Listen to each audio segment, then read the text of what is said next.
Hey gang, next time you got your smoker going, try making you some fatties. This is a real crowd pleaser. Nobody doesn't like fatties. This one's my garlic. I start with some slivers of garlic, take some whole cloves and sliver them up.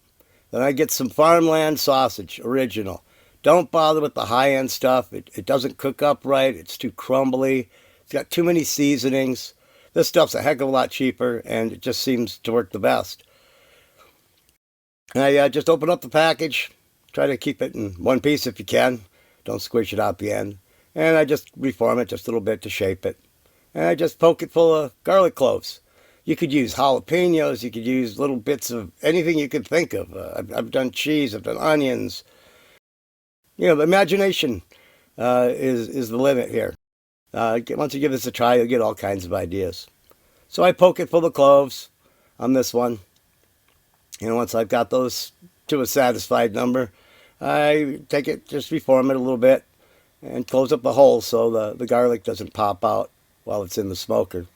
Because they will pop out. So close it up, whatever you put in there, close it up nice and make it all smooth and pretty again.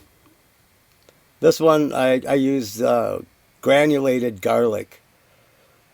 The powder is too sticky. Don't bother with that.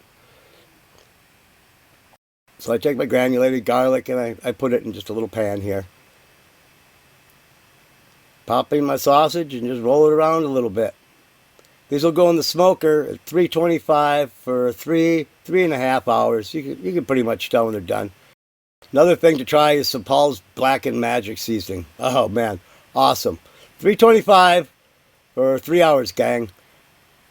Your friends and family are going to think you're a barbecue god.